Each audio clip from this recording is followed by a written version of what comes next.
"Siapa dia, Brian?" tanya pria tampan itu. Suara seraknya terdengar tegas. "Itu Kak Neni, Papa. Dia yang nemenin Brian di pesta tadi. Dia sekarang mau punya Brian, Papa. Apa Papa suka?" tanya Brian. Pertanyaan lugu itu membuat pria tampan itu terkejut dan juga membuat Neni tak kalah terkejutnya. Neni yang merasa tak enak hati bermaksud menjawab ucapan Brian. Namun niat Neni terhenti manakala ia tahu siapa papa bocah tersebut. Neni tercengang, terdiam tanpa kata. Begitupun dengan pria itu. Pria itu juga tercengang, tak menyangka jika ia akan bertemu lagi dengan wanita yang selama ini ia cari karena kasus penggerbekan di hotel sebulan yang lalu. Baik Neni maupun Sam, mereka berdua terlihat gugup.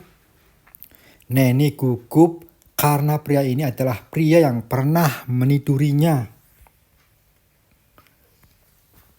Sedangkan Sam, beberapa waktu lalu, dia mengutus bawahannya untuk menyelidiki kasus jebakan yang dilakukan oleh Rudy, mantan suami Neni. Awalnya dia ingin memberitahu tentang kejahatan Rudy dan juga ibunya. Tetapi niat itu berubah saat ia mendengar ucapan Neni pada Brian. Tiba-tiba Sam tak suka dengan itu. Sam yakin Neni hanya ingin memanfaatkan putra sematawayangnya. Neni pasti hanya ingin mencari keuntungan. "Papa, kenapa Papa bengong begitu? Apakah Papa tidak suka kalau Brian punya mommy?" tanya bocah lugu ini lagi. "Sayang, tentu saja Papa senang. Brian tunggu di mobil dulu ya. Papa mau bicara dengan kakek Neni sebentar, oke?" jawab Sam dengan senyum kepura-puraannya. "Oke Papa, Brian tunggu di mobil ya," jawab bocah lugu ini bahagia. Sebelum melangkah pergi, bocah tampan ini naik ke kursi dan memeluk Neni dengan penuh kasih sayang. Neni pun membalas pelukan itu dengan ketulusan yang ia miliki. Mereka sungguh terlihat seperti ibu dan anak pada umumnya. Sayangnya, itu tidak berlaku di mata Sam. Sam menduga dia tidak suka. Sam geram dan jijik dengan itu. Sam yakin jika Neni hanya berpura-pura baik pada Brian.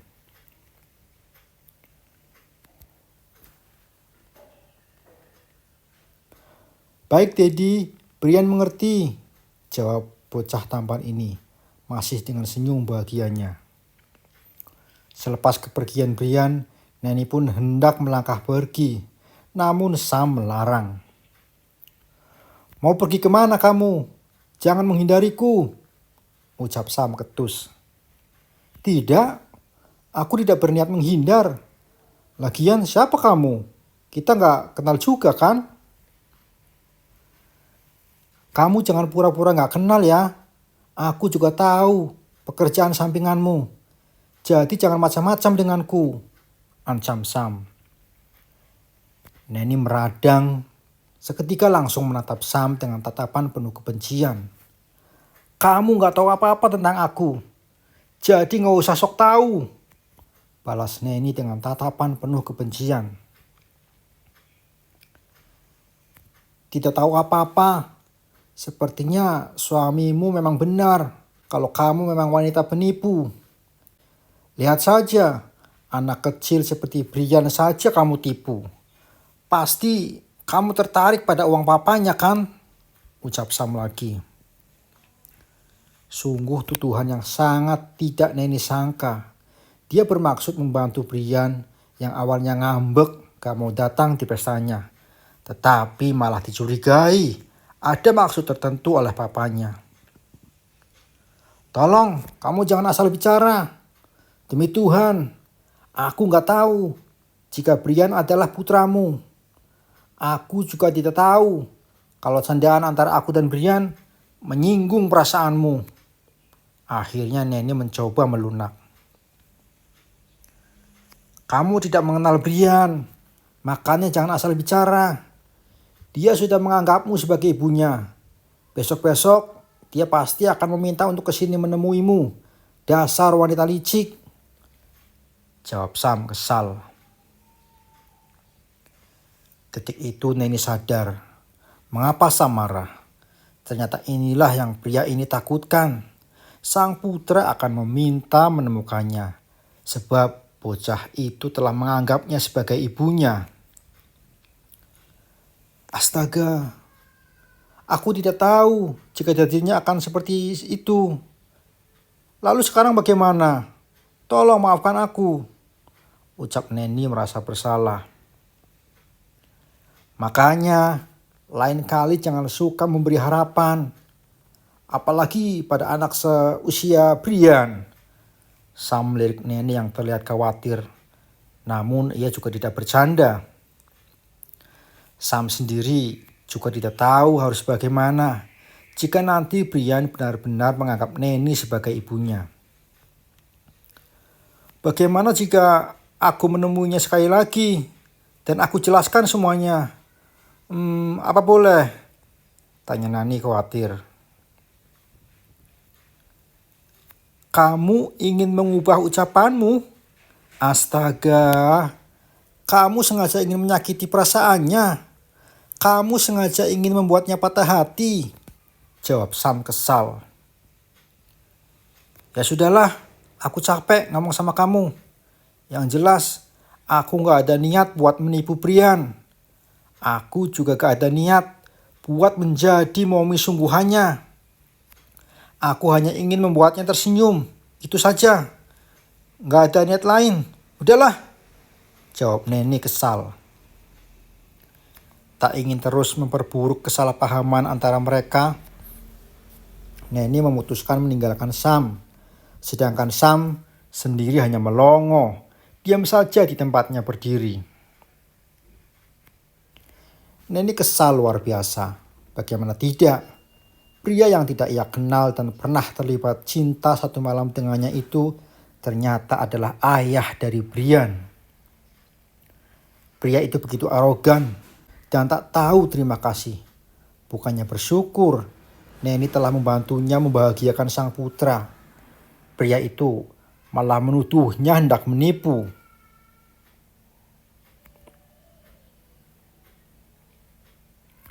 Malam harinya, berbeda dengan Neni yang terlihat emosional setelah bertemu kembali dengannya. Kini Sam justru tersenyum sendiri saat melihat hasil rekaman ulang tahun sang putra. Di sana Neni terlihat sangat cantik dan juga begitu baik kepada Brian. Jadi sekarang kamu bekerja sebagai pelayan restoran. Sementara tak masalah, bersabarlah. Aku akan membantumu, Neni. Kamu pasti akan mendapatkan milikmu kembali, ucap Sam, sembari terus menonton video di ponselnya. Diam-diam, tanpa sepengetahuan siapapun, Sam telah jauh bergerak. Sam terus mencari bukti akan kejahatan Rudy kepada Neni. Termasuk siapa saja yang terjebak dalam bencana malam itu. Sam tersenyum geli saat mengingat perdebatan mereka siang tadi. Neni memang sangat lugu, cocok untuk ditindas. Jujur, Sam sangat menyukai karakter lugu Neni. Pantas saja mantan suaminya mudah membodohinya. Ternyata aslinya dia memang lugu, ucap Sam gemas. Tiba-tiba ponselnya berdering. Ternyata yang menelpon adalah bawahannya yang dia tugasi untuk memata-matai Rudy dan ibunya. Bagaimana? Tanya Sam pada sang anak buah. Kami menemukan indikasi jual beli, bos, jawab pria itu. Indikasi jual beli. Maksudnya? Tanya Sam bingung. Malam itu Neni sengaja dijebak oleh suaminya dan dijual kepada Germo yang biasa menjual gadis-gadis. Dan malam itu ternyata anak buah mereka salah kamar saat mengantarkan Neni. Jadi menurutmu mereka salah sasaran? Ya seperti itu bos. Kami sudah menghubungi Germo yang membeli Neni. Apa bos mau bertemu dengannya? Boleh, atur aja. Aku pun ingin tahu alasan dan niat pria bodoh dan ibunya itu membuang Neni, jawab Sam. Beberapa saat kemudian, dia pun menutup panggilannya. Sam curiga jika Neni belum tahu rencana busuk Ruti dan ibunya yang sengaja menjebaknya untuk menguasai harta dan perusahaan milik keluarga Neni. Sam tidak mengerti mengapa ia bisa seperti ini. Kepeduliannya pada kasus Neni membawanya larut dalam pencarian kebenaran. Dia bahkan rela mengeluarkan uang lebih banyak untuk menyelidiki kasus itu.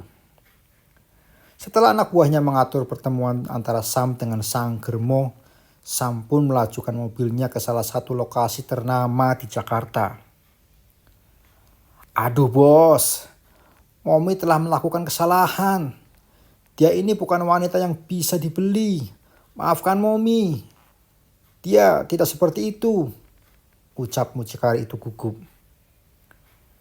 Tidak seperti itu. Maksud Momi? Sam makin bersemangat mencari tahu bukti-bukti itu. Jujur, Momi sangat berdosa pada wanita ini. Dia sebenarnya wanita baik-baik. Hanya saja dia ketemu keluarga apes. Jawab mucikari itu terlihat khawatir. Wanita baik-baik. Ketemu keluarga apes.